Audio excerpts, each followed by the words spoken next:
You think we could start right here? The words slipped out like silk, brushing against the dim hallway and settling in the space between them like something forbidden and beautiful. Dante Carter froze, mop halfway across the polished tile. His grip tightened around the handle. He hadn't expected her. Tonight hadn't expected that. Maya Williams stood barefoot in the open doorway of her office, framed by warm amber light and silence. She wore a midnight blue dressite fitting, soft as breath, tracing every line of her body like it had been stitched for her and her alone. The fabric hugged her hips, curved around her waist and dipped gently at the collarbone. 32, a widow, and every inch of her carried the quiet confidence of a woman who'd walked through grief and come out the other side stronger, but not untouched. She leaned against the door frame, holding a mug between her fingers. Her eyes were tired but open, as if she wasn't just seeing him but choosing to. "I'm serious, you know," she said, voice low and steady. "I know it doesn't make sense, but maybe it doesn't have to." Dante didn't move. He wasn't sure if he could. She took a step forward, the soft material of her dress swaying with the motion.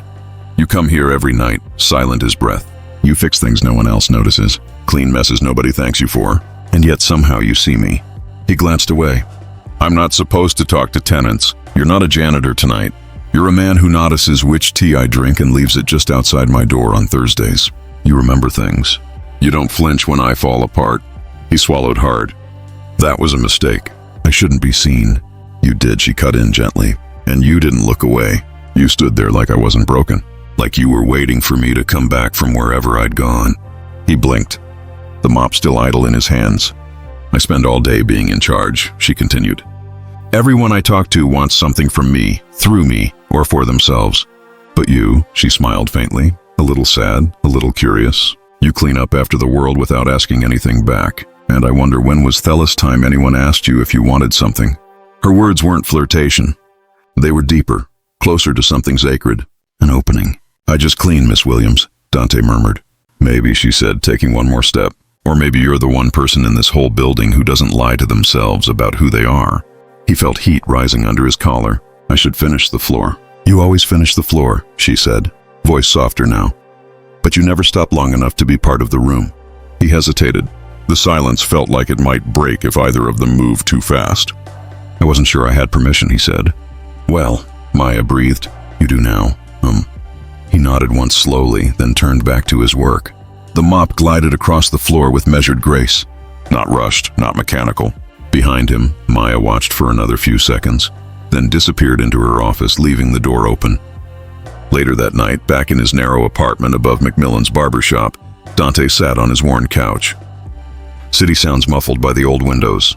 He stared at his phone but didn't open any notifications. Instead, he replayed her voice. The way the dress moved as she leaned into the doorway. The way her words pressed gently against places he kept buried. "You think we could start right here?" He thought of his mother's voice again. "There's folks who see your back and folks who see your eyes. Know the difference, son." And tonight, Maya had looked him in the eyes. The next evening, Dante arrived at Solway's, 900 p.m. Same cart, same uniform, same unspoken routine. But as neared the executive corridor, he stopped. Her door was open again. Inside, the light was warm, and on the desk, 2 cups of tea, steam curling an invitation. This time he didn't walk past. Dante stepped into the light like a man crossing an invisible line. The soft thud of his boots against the marble tile echoed faintly behind him, but the hallway no longer felt like a corridor of power. It felt like a pause between 2 breaths. Inside Maya's office, the lights were dimmed just enough to leave the corners in shadow, warm enough to soften the gleam of the glass conference table. On the desk near the window, 2 cups sat side by side. One had a sugar cube floating lazily, just the way he liked it. "I wasn't sure if you'd come," Maya said quietly. Her back turned as she adjusted the blinds. She wore another curve-hugging dress, this time in slate gray with sleeves that grazed her wrists and a neckline that dared softness without apology. Her hair was loose tonight, cascading over one shoulder in a way that made her look less like a CEO and more like a woman trying to remember what it felt like to simply be. "I wasn't either," Dante admitted. She turned. "But you're here," he nodded. "Yeah, I'm here." She handed him the tea. Their fingers didn't touch, but something passed between them anyway. Something wordless and gently charged. They stood in silence for a moment, sipping. From 25 floors up, Boston looked peaceful. A field of stars scattered across dark streets and lit windows. But in this room, time didn't move the same way. Maya sat on the edge of her desk. "Do you ever get tired of pretending you're not in the room?" He looked over surprised.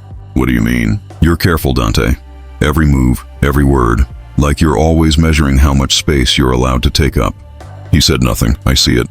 She went on in how you wait for elevators to empty before stepping in. How you hold your breath when the interns pass by, like you've already been told you don't belong and now you're just trying not to be reminded again. Dante let out a soft breath, steadying himself. "I've learned it's easier that way." "For who?" she asked. He looked at her finally. "For everybody." Maya swirled her cup gently. "And what about you?" "I don't make waves." She tilted her head. "But you do leave ripples." Dante lowered his gaze. "I didn't come up here to talk about me." "Yes, you did," she said, her voice kind. "You just didn't know it yet." He finished his tea in one long sip, then set the cup down carefully on a coaster. "I don't know what this is," he said. "Neither do I, but it's dangerous." Her smile faded into something more serious. "Because I'm who I am, or because of what people might say about you?" He didn't answer. Maya stood slowly, walked toward the window, her reflection a blur in the glass. "When my husband died," she said, "people started treating me like glassware. Breakable, beautiful, silent. But you're the first person who looked at me like I'm still solid." Dante shifted. "I don't want to be a project. You're not. I don't want pity or curiosity, or you want truth." He looked at her sharply. She turned to him, arms crossed gently under her chest. "Then stay a little longer. Let's just be two people in a room. No uniforms, no business cards, no rules." He hesitated, then nodded once. She moved to the side table and retrieved a small black speaker. With a flick of her wrist, soft jazz filled the room, Coltrane, slow and sultry. It curled around them like smoke. "I never thought I'd dance again," she said almost to herself. Dante raised an eyebrow. "I didn't peg you for a dancer." "I'm not," she smiled, walking back toward him. "But I remember how." There was no invitation in her gesture, no demand in her eyes, just a woman standing in front of a man, both tired of being mistaken for things they were not. He took her hand. Her skin was warm. They moved slowly, barely shifting, just swaying in place as the music pulsed gently from the speaker. It wasn't a dance so much as an agreement to be present, to not shrink, to not apologize. "You know this doesn't change anything outside this room," Dante said quietly. "I know there will be whispers, looks, maybe worse." She didn't flinch. "Let them look. I don't belong in your world, Maya." She leaned closer, her cheek brushing his shoulder. "Then maybe it's time I stepped into yours." The song ended, but neither moved. Outside, the city blinked and breathed. Inside, they stood in the quiet that follows truth, a silence, not empty, but full. Maya finally pulled back, her eyes soft, but clear. "This wasn't a trap, I know. I'm not asking for anything." "I know." She smiled. "But if you ever did want something," Dante met her gaze. "I'd want it to start here." She nodded. And this time she was the one who walked away first. Back to her desk, back to her world. But the door stayed open. And Dante, for the first time in years, let it stay that way. The next few nights passed without routine, but not without rhythm. Dante still showed up just before 9. Same cart, same uniform, but now with something new beneath it. A long awareness of her, of himself, of the way the world around them hadn't changed. But something between them had. He didn't always stop by her office. Sometimes he just walked past, letting the flickering light of her doorway brush his shoulder. Sometimes he left a cup of tea on the ledge. And sometimes, like on Thursday, she was already waiting for him, barefoot, dressed soft and shaped to her form. 2 cups already poured. They didn't talk about what they were doing. They didn't label it, because labels came with expectations and expectations came with consequences. But word, as it does in office buildings, began to stretch and slither. On Monday morning, a junior copywriter posted a blurry image to the company Slack. It was grainy, taken from the far end of the hallway, but unmistakable Dante standing in the soft light of Maya's office, handing her something, maybe tea, maybe nothing. The caption read, "Looks like CEO Williams has a new after-hours advisor." By lunchtime, the post had disappeared, but not before it was screenshotted. By Thursday, whispers filled the break room. On Friday, HR requested a brief word with Maya. She sat across from the director, legs crossed, expression unreadable. "There have been some observations," the woman said carefully. "Concerns regarding professional boundaries with maintenance staff." "Are they concerned about tea or about skin tone?" Maya replied coolly. The woman blinked. I don't think it's appropriate to frame it that way. Then maybe you're not listening clearly enough. That night, Maya didn't wait by the door. The office was dark. The tea was cold. Dante stood in the hallway for a long moment, unsure. He didn't knock. He didn't call out. He just placed the cup gently on the floor and moved on. 2 nights later, he was at the laundromat on Tamont folding shirts with quiet precision when his phone buzzed. Unknown number. He hesitated, then answered. You don't answer unknowns, huh? Maya's voice came through tired but steady. Depends on the night. Well, tonight I could use some company. And I don't just mean your mop. Dante smiled faintly. I'm off duty. I'm not. There was silence then. Front doors open. Her apartment was not what he expected. It wasn't sleek and glass like her office. It was warm, worn in with books stacked on tables and candles burned halfway down. The couch was soft, the kind that swallowed you when you sat. A half-finished painting leaned against the wall, strokes of blue and rust slashing across the canvas. She was in leggings and a long, oversized shirt, hair pulled into a messy knot. No makeup, no audience. Didn't think you'd come, she said, voice quieter than usual. Didn't think you'd ask, he replied, stepping inside. She gestured to the coffee table where 2 takeout boxes waited. Ty, I didn't know what you liked, so I guessed. You guessed right. They ate on the floor, backs against the couch, knees drawn close. They didn't speak much, just the occasional sound of noodles against chopsticks, the soft hum of Miles Davis playing low in the background. It was Maya who broke the silence. They called you a charity project. Dante looked up slowly. Someone in the office, not to my face of course, but enough times that it got back around. He didn't flinch. That's not new number, but it's not okay either. He set his box down. You don't need to defend me. I'm not defending you, she said. I'm defending us. Whatever us means. He met her eyes. They don't see me, Maya. They see what it means that you see me. And they're scared of that. He gave a humorless smile. They should be. Maya reached for the wine bottle on the floor beside her, poured them each a glass. I've spent my whole career being perfect, sharp, controlled. Not because I wanted to impress anyone, but because if I wasn't, they'd replace me with someone who smiled more and cost less. She handed him a glass. But you make me forget the performance. He took the glass, studied the color. And what do I make you remember? She looked at him unwavering that I'm still allowed to want something just because it feels good. Not strategic, not smart, just right. He drank. That's a dangerous thing to remember. I'm done living safely. They didn't kiss that night. There was no crescendo. Just 2 people side by side on a floor neither of them had planned to share. At midnight, he stood to leave. I'll see you tomorrow, she said as he reached the door. He paused. Will you? Her smile was tired, but that depends. Will you let yourself be seen again? He didn't answer. But this time, he didn't shut the door behind him either. But that night, Maya stayed in her office a little longer, not working, just sitting there, listening to the hum of the city and the faint fading echo of a man's voice who spoke like he knew loneliness too. And maybe you felt that way too. If this moment stirred something within you, go ahead and hit like. Sometimes stories like this deserve to be felt together. But Maya didn't have words for what she was feeling. Only the echo of his voice, still soft in her ears. The next morning came with rain, soft, steady, and relentless. Boston streets glistened under silver skies, and traffic moved like tired ants in the drizzle. Dante stood under the awning of the hardware supply store on Washington Street, coffee in hand, waiting for the delivery truck that was now 35 minutes late. But his mind wasn't on the order forms in his back pocket. It was still in her living room, still on that floor, beside half-finished pad thai and a woman who didn't blink when the world threw knives at them both. She hadn't asked for anything. Not a promise, not a name, not even clarity, but something about the way she looked at him barefoot in a paint-stained t-shirt like he wasn't a mistake. But maybe the beginning of something she hadn't realized she needed that lingered. His phone buzzed in his jacket. It was a message. Maya, no tea tonight. I've got a board dinner. Wish me luck with the wolves. He smiled, thumb hovering over the reply. Dante, don't let them smell your mercy or your wine. 3 dots appeared, then disappeared, then came back. Maya, so you are thinking about me. He stared at that screen a long time, then slid the phone back into his pocket. The truck finally pulled in. Time to work. By the time evening came, the building felt different, colder. Not because she wasn't there, but because she should have been.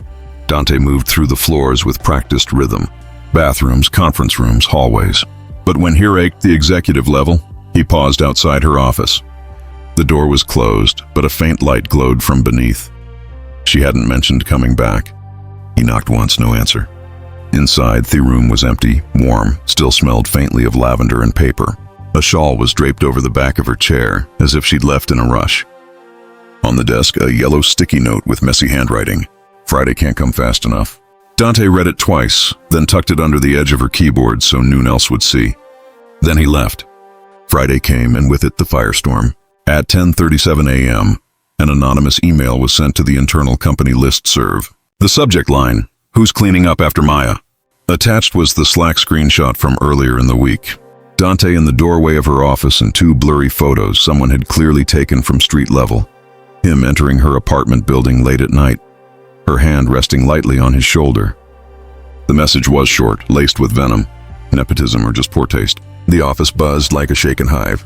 Maya found out while standing in front of her team, presenting a rebranding proposal for a major account. Her assistant slipped her phone into her hand. She read the message once, then again, and didn't flinch. She closed her laptop. "Let's take 10, folks." Then she walked out. Dante was under a sink in an old church on Tamont when his phone rang.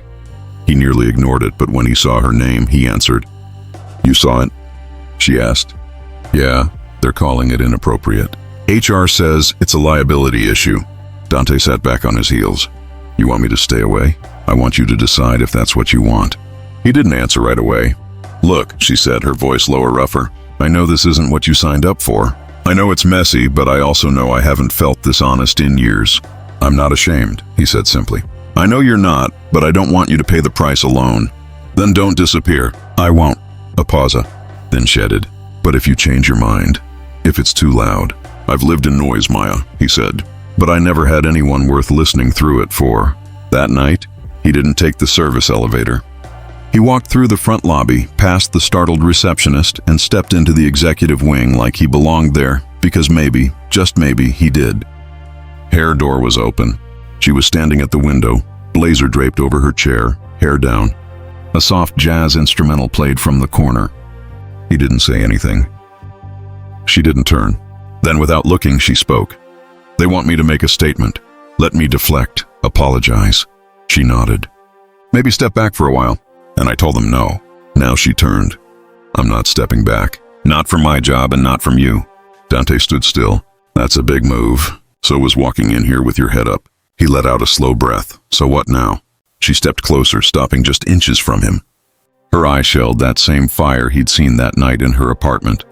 Not wild, not reckless, just steady, earned. Now she said, "We stand and we don't hide." He searched her face. "You sure?" "I've been hiding long before you ever showed up, Dante. You didn't start the storm. You just made me stop pretending it wasn't training." For a long second, neither of them moved. Then he reached for her hand. She took it. No more shadows, no more silent hallways, just two people choosing to be seen together. It started with a whisper. A client called to reschedule a pitch meeting. Then another postponed a quarterly review. And by the end of the week, one of their long-term accounts quietly transferred their design contract to another agency in Cambridge. No explanations, no accusations, just silence, disguised as professionalism. Maya sat in her office, shoulders drawn tight, eyes scanning the latest numbers from finance. 3 lines of red where there used to be green. A polite memo from the board. "We support you, but we need discretion." Code, of course, for fix this or fade out. Dante knew none of this until Friday night. He found her sitting cross-legged on the office couch, her heels off, one foot tucked beneath her. The room was light only by the soft hum of the city through the windows, and an untouched cup of tea sat cooling on the table beside her. She didn't look up when he entered. "They're backing away," she said flatly. One by one he closed the door behind him. "Because of me?" "No," she said quickly. "Because of us. Because it makes them uncomfortable." He stepped closer. "You're not thinking of backing down, are you?" She looked at him, then really looked. "Do I seem like the backing down type?" He sat beside her. "No, but you do seem tired." "I am," she admitted, voice barely above a whisper. "Not from the work, from the pretending. I spent years building a reputation that would shield me. Turns out it was just a pretty cage." He reached over, gently took her hand. "Then maybe it's time to stop performing for people who only clap when it benefits them." She leaned into him, resting her head on his shoulder. "How do you stay so steady?" "I don't," he said. "I just learned how to be still in the middle of noise." They stayed like that for a long while. Outside, the wind picked up, brushing against the windows like fingers drumming for attention. inside. They didn't move, didn't speak, just existed in the same space, breathing together. Eventually, Maya pulled back, her expression more resolved than weary. "I'm writing a letter," she said. "A public one." He raised an eyebrow. "Like open letter?" She nodded. "To the people who think they can define me and you and what this is." Dante didn't say anything right away. "Then, you sure? I've never been more." He nodded once. "Then say what needs saying, but don't do it for me." She looked puzzled. "What do you mean?" "Do it because you're done shrinking, not because you're trying to save me. I don't need saving Maya. I just want standing next to a small smile curled at the edge of her mouth." "Well, then let's stand." 2 days later, the letter was published. It wasn't dramatic. It wasn't long. Just a single page, plain font signed in her name. Some will call this rebellion, but rebellion implies chaos. What we're building is something else. Structure, honesty, courage. If seeing a black man beside a white woman still stirs outrage in 2025, maybe the problem isn't the couple. Maybe it's the lens we still refuse to clean. The post went viral in under an hour. Local blogs picked it up, then design magazines. Then a late-night talk show host quoted it on air. And with that, the story shifted. They weren't a scandal anymore. They were a statement. Of course, not everyone celebrated. One afternoon, Dante arrived at a property in Beacon Hill, scheduled electrical repair for an older brownstone. The owner, a sharp-faced woman in pearls and a polished suit, opened the door with tight lips and arms crossed. "You're from Carter Works?" She asked. "Yes, ma'am," he said evenly. She eyed him. "You're the one from that article." He said nothing. She turned slightly, just enough for him to hear her say into her phone, "He's here." It told you she was making a mockery of herself. Still, he did the job, fixed the panel, checked the breakers, left the invoice on the counter, and when she refused to meet his eyes as he left, he didn't flinch. Back in his truck, Maya had texted lunch at the studio. "Bring paint hands." That afternoon, he met Hera at the new space she'd rented, a small storefront downtown. One half was already set up for her design firm. The other side was raw, open with drop cloths on the floor and canvases leaning against the walls. He stepped in, wiping sweat from his neck. "You sure about this?" She grinned. "I didn't buy this to hide. I bought it so we could build something real." He stared at the walls, then at her. "You're really not scared, are you?" "I'm terrified," she said. "But I'd rather be terrified building something true than be comfortable living a lie." He looked around. Then down at his own hands, rough, calloused, stained from work. Then he smiled. "All right then, let's build." And somewhere between the paint and the plans, between the brushes and the wires, between the silence they used to sit in and the laughter they were starting to share, they began laying the foundation for something that might actually last. The following weeks unfolded not like a storm, but like rain that refused to stop. Quiet, persistent, capable of reshaping everything over time. Carter Works and Maya's design studio shared the storefront side by side. On one side, tools, fused diagrams, the smell of sawdust. On the other, palettes, brushes, and a wall slowly filling with paintings that looked like they were breathing. The sign above the door read, simple and bold, Williams and Carter Studio. They didn't throw a grand opening. Instead, they started small. A handwritten flyer taped to a nearby coffee shop window. A post shared quietly on Maya's Instagram. Saturday Fix-It Day. Free minor repairs for seniors, veterans, and single parents. No questions asked. Come with a story, or don't just come. The first Saturday, 5 people showed up. By the third weekend, they had a line. Dante brought 2 of his old apprentice buddies, Devin and Jalen Young. Sharp, hungry to do real work that mattered. Maya taught them how to hold a paintbrush the way she taught herself how to hold a grief-stricken heart. Firm, honest, unflinching. Their space began to change too. A mural went up on the inside wall, sketched by Maya, colored in by neighborhood kids. It showed 2 hands on dark, one light building a bridge from scraps, bolts, and bright light. No signatures, just colors. One evening, as Dante rolled up the garage-style door after closing, Maya handed him a sandwich wrapped in brown paper and a cold root beer. "You always feed the crew," he teased. "You're not crew," she said, then added.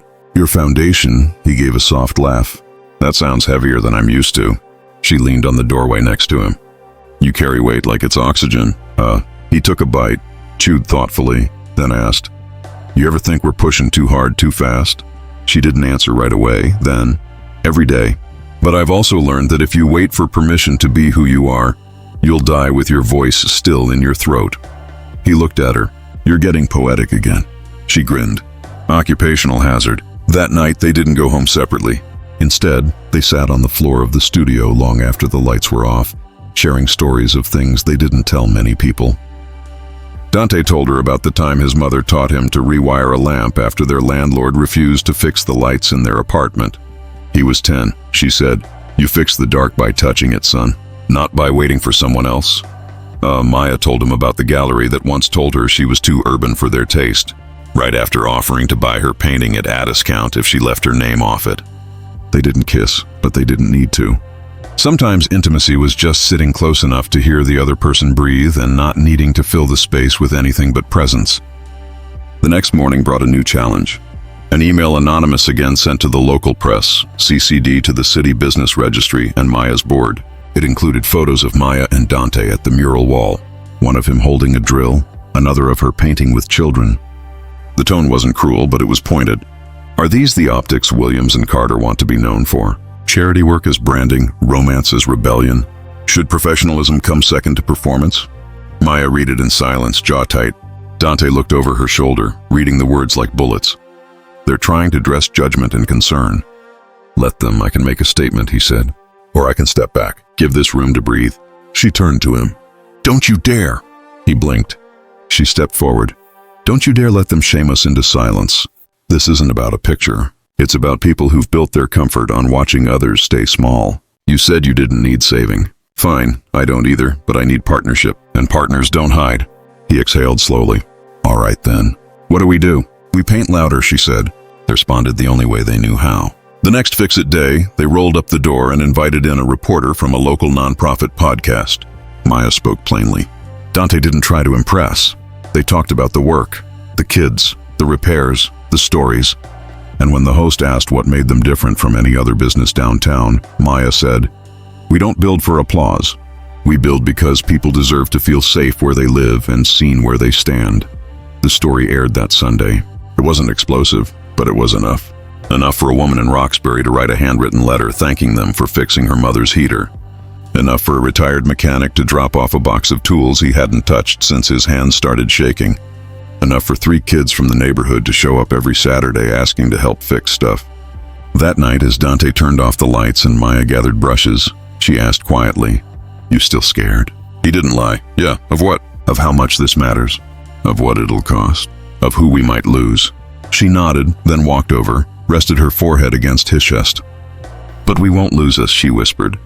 And he believed her, not because she promised, but because every day she kept choosing to stay. And so did he. The next chapter was already writing itself. With every paint stroke, every bolt, every breath, they refused to take in silence. The storm came not with thunder, but with a name, Walter Crenshaw. The first time Maya heard it, she was standing at the studio sink, rinsing paint off her fingers, watching the colors bleed like memories. Dante stepped in from the back office, a file in his hand, his face unreadable. "We've got company," he said simply. Walter Crenshaw, real estate development magnate, owner of the Carter Works property and half the block around it. Maya raised an eyebrow. "And he's offering to buy us out.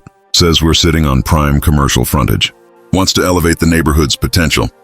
Dante made air quotes with a bitter smile. "Offered a generous compensation package to dissolve the lease early." She dried her hands slowly. "Why now?" "He says it's about expansion," Dante replied. But I looked deeper. He's been quietly buying up black-owned businesses on this street for the last year. Our success, it made us visible. And now we're inconvenient. Maya turned to the window. Outside, the mural glowed in the early evening light. Kids had drawn tiny stars between the 2 hands on the wall. She whispered, "He wants to paint over us." Dante stood beside her. "Unless we let him." The next day, Walter arrived in person. Tall, polished, white. He wore an expensive suit with an unbothered smile. His assistant, a young woman who barely made eye contact, trailed behind him, scribbling notes on a tablet. Maya greeted him at the front of the studio, dressed in overalls, paint still fresh on her cheekbone. "I don't do suits on weekdays," she said flatly. He chuckled as if she'd made a joke. "Miss Williams, you're a very talented woman, and frankly, this community is lucky to have you. But you've got to think bigger. Imagine what this could become. A flagship art space in one of my new complexes. Your name in lights. With the right backing, you could do more than murals. "I don't want my name in lights," she replied. "I want kids on this street to know that Hans's black hand scan build beauty that doesn't need permission."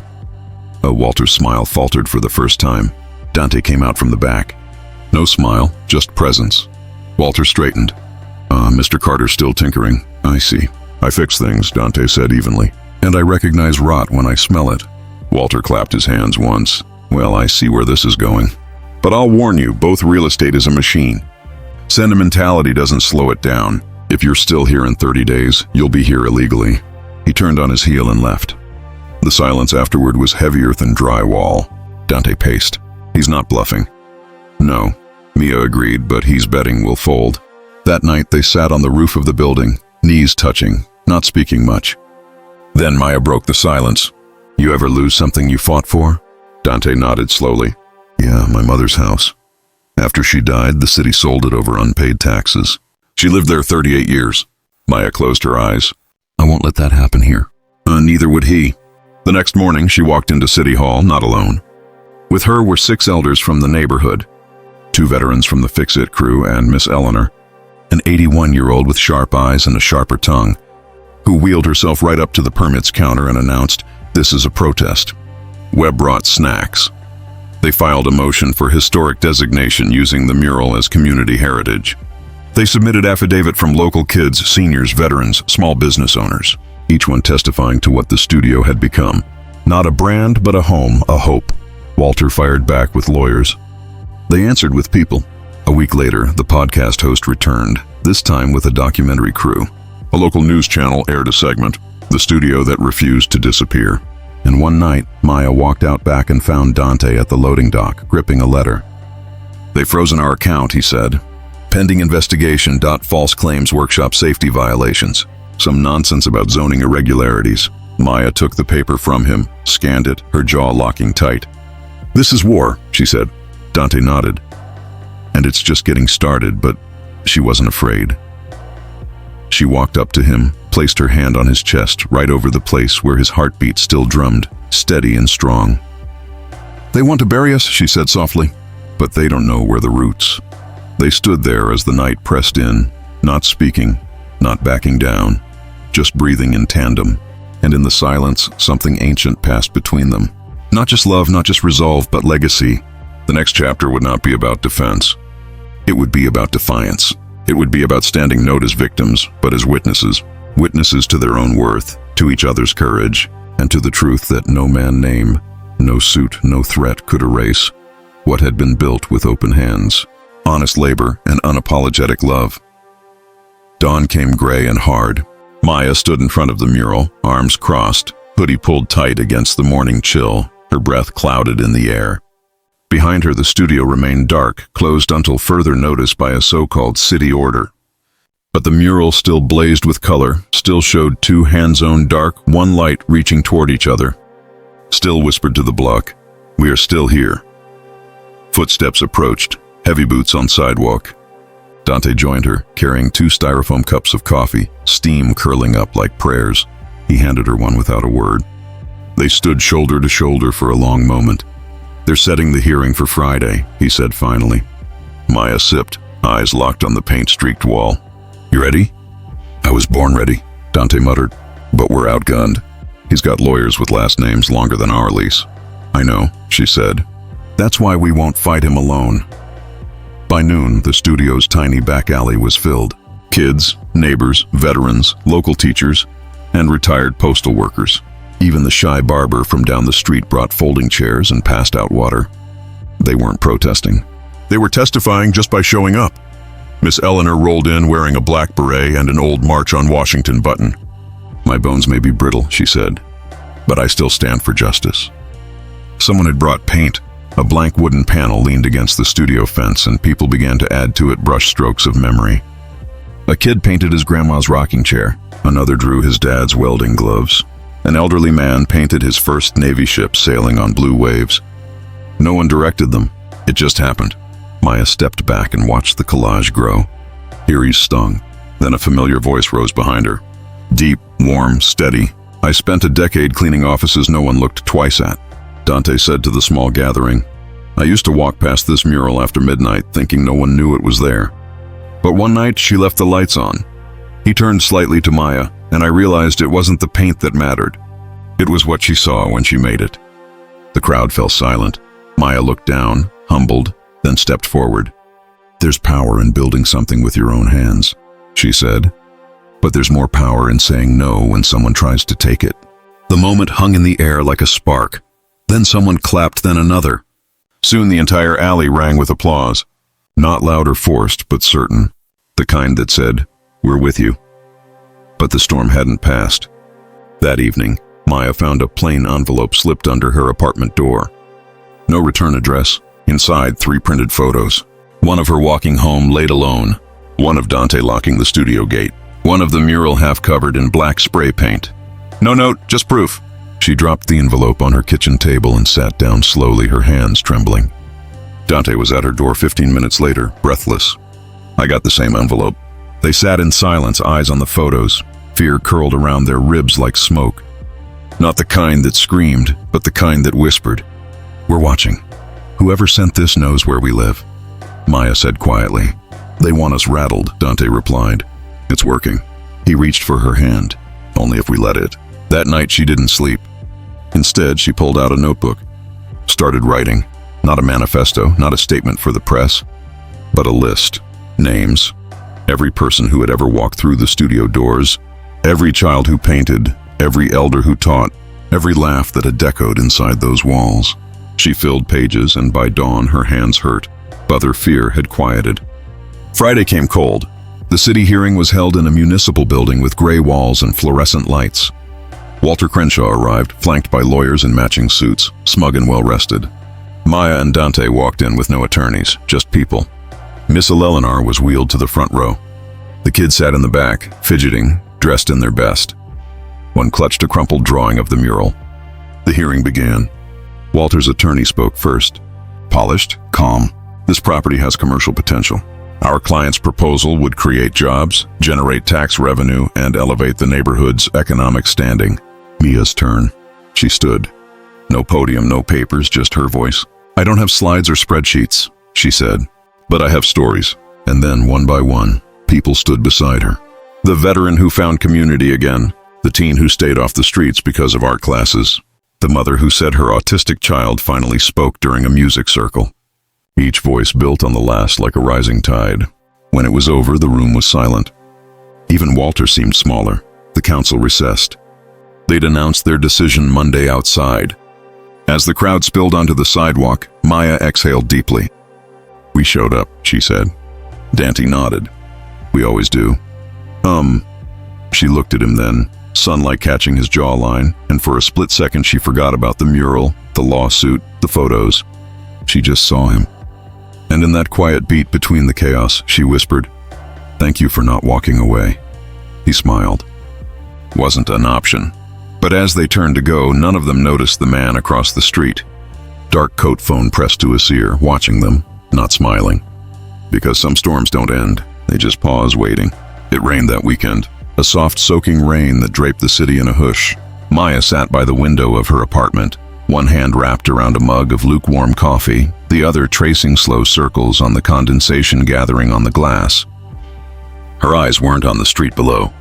They were inward back to the man across the street, the one she hadn't noticed until it was too late. Dante had seen him later on the surveillance footage, standing half-hidden beneath a city bus stop, holding a phone, watching the crowd, watching her. "You think he's working for Crenshaw?" she had asked. Dante didn't answer right away. He just nodded once, eyes narrowed. He's not the kind of man who loses gracefully. Sunday night brought thunder, the kind that rolled in low and long, shaking the floorboards and making Ma's lights flicker once, twice.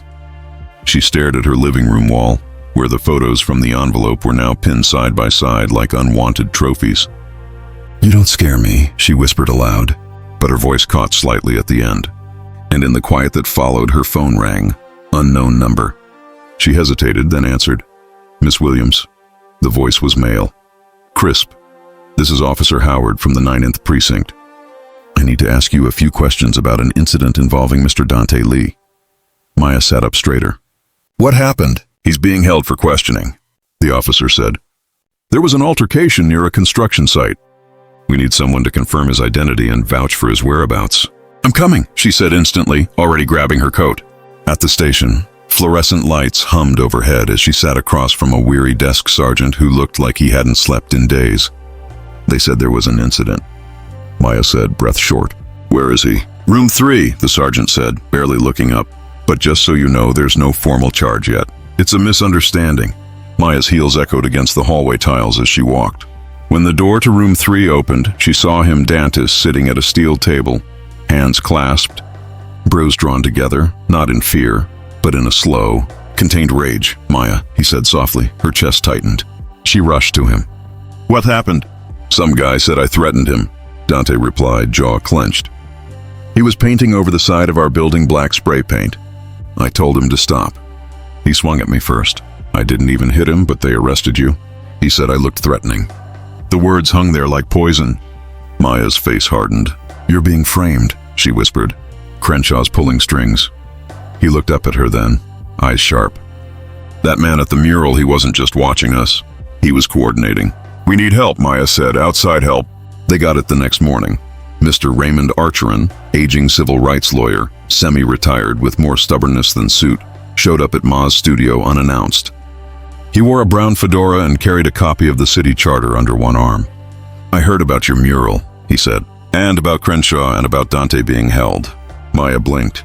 You heard? Miss Williams, in this town, injustice travels faster than the morning paper. He walked right in like he'd always belonged there. Scanning the room, nodding once. You've got the city council's attention. Now it's time to make them remember their own bylaws. That afternoon, Archer filed an injunction. Public property defacing, racially motivated intimidation, civil liberties violations. His paperwork made waves, and just like that, Crenshaw's team started squirming. But it wasn't over. That night, Maya got another letter. This one wasn't anonymous. It was typed, sealed with a formal letterhead, a real estate acquisition firm. Dear Miss Williams, our client wishes to extend one final offer for the property located at 116 South Holston Street. A generous figure, expedited processing, no legal entanglements. Consider this a courtesy. No threats, just precision, just pressure. The kind that didn't use fists, just erasers. She stared at the number on the page. It could have paid off her student loans, her mother's hospital bills, given her years of comfort, but it would have meant silence. She folded the letter neatly and dropped it into the trash.